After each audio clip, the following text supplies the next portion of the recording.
folks, Multi here on February 29th, 2024. It is a leap day for 15 more minutes. It's a quarter midnight actually. Um, but my day's off to start again. Um, and I think this is the first time I've ever done a vlog on leap day actually. Yeah, I definitely didn't do one in 2012. Even though I was vlogging quite a bit that year, and as you've seen probably with the recent uploads.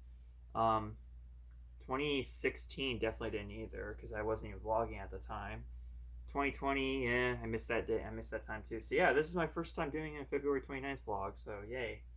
A lot of people who were born on this day are like in their 40s or so, and they're only like 10 or 11 years old. It's pretty interesting actually. I can't even imagine my birthday on Leap Day. Um, there's not much going on. Well, I mean, there's a lot going on, but there's not much going on these 3 days. Basically, I haven't even started preparing much for my trip besides the fact buying the necessary stuff like the plane tickets and the hotel stays. Well, I've only accounted for like the first 3 nights actually for hotels. I needed to get in a hotel somewhere else basically. I'm also gonna be getting the JP Rail Pass, which is basically it's a pass that gives you access to like almost basically unlimited access for a certain number of days to the vast majority of the railway system in Japan, which is very efficient compared to the one in the U.S. especially.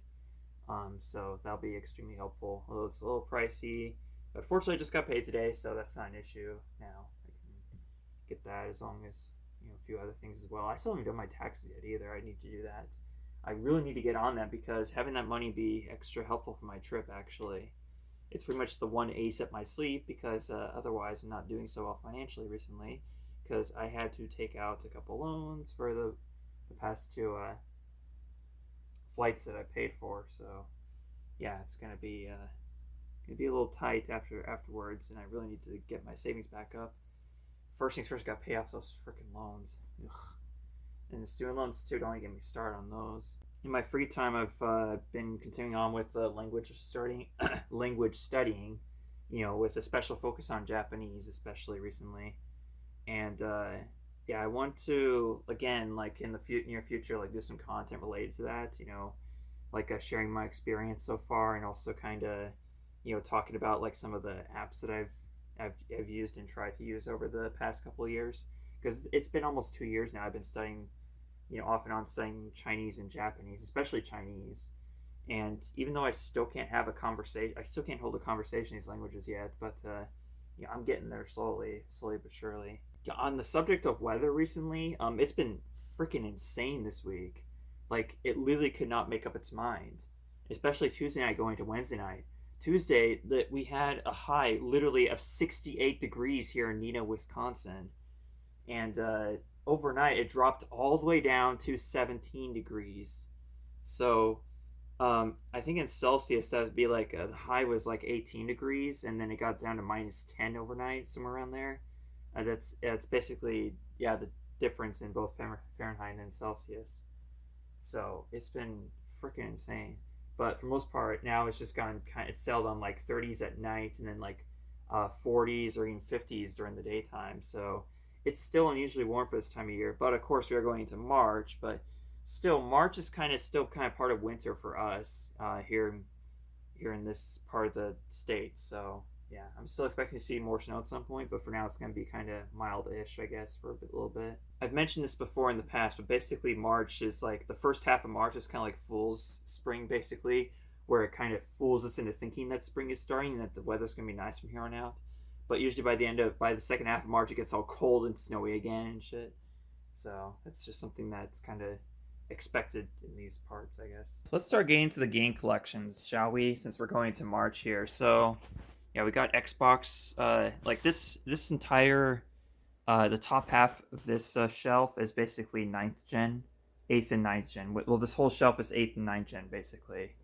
So we have Xbox up here, PlayStation here, Nintendo Switch here, and then the whole bottom half of this shelf is Wii U. That's all Wii U there, and that is nearly almost the entire North American library here, along with 2 boxes, as you can see, which I don't have anywhere else to put them, so I'm just kind of putting them there for now. And also, here's my Amiibo collection up here. We have a bunch of links because I'm using them for Zelda Breath of the Wild, like just basically to get extra armor, basically, that you can't get otherwise in the game. So yeah, I'm back to playing Breath of the Wild recently. There's the Wii U boxes for Zelda Twilight Princess HD and Amiibo Festival. The box that contained my Switch OLED model that I have. Chibi-Robo Ziplash. Yeah, just all the Amiibo figures, basically, that I have. So yeah, here's my Switch OLED, my second Switch that I have. Xbox 360S, the Star Wars Edition, Black Wii, Nintendo Entertainment System, GameCube. My third Wii U that I got just a few months ago. Here on this shelf, which you always see behind me when I'm sitting at my desk, this is the 7th gen shelf. We have a Wii, which is basically the whole top half. We have a PS3 here, and Xbox 360 on the bottom. These collections have gotten significantly larger since I showed the full collections a couple of years ago, so definitely making a lot of progress here. 6th gen, which you saw behind me in the beginning of this video, GameCube, Xbox, and PlayStation 2. And I even have a PS2, a white PS2 Slim now, which I haven't tested yet, but I'm pretty sure it should be just fine. But yeah, I'll have to test that eventually. And also here at the end we have the Dreamcast, which I don't have. I've only got 4 Dreamcast games currently. Here in the game room we got 3rd gen here. We got NES, and as well as Famicom games, which I'll also be showing off in the NES collection video. Super NES, Super Famicom, Sega Genesis. And down here we have Nintendo 64, this whole shelf right here. Just all Nintendo 64, and the stuff on the bottom is the Japanese cartridges, which I have a bunch of. Atari down here, 52, 78, and 2600. ColecoVision and Intellivision 2 here, as well as, well, actually Magnavox Odyssey 2, and next to the DVD collection is the Intellivision collection. Original PlayStation library. I had to move these because I had to get back here basically to unplug the AT&T cable basically when I disconnected from them. And Virtual Boy, Game Boy Color, and PC collection. So that's my entire game collection in a nutshell, essentially. So in the following vlogs, I'll be going to individual libraries, basically. But again, I might skip my Wii U collection because of the fact that I have almost the entire North American library. So, you know, I'd only be able to add like about 10 or so more games, and then the library would be complete. And then I'd have to, you know, eventually do the whole Wii U library again. You know, so it's just kind of I don't know if I want to do another video for the Wii U library just because I got 10 more and complete the whole North American library. I'm not really sure. But anyways, folks, that's all I have for today. It's already been a 10-minute vlog. So, yeah, happy Leap Day, and happy March as well. And also, oh my God, I can't believe in just a few weeks I'm going to be in Japan. That's insane. It's really starting to, the closer that date gets, the more I get sort of, I just can't believe it's actually happening. Wow. Anyways, folks, bye.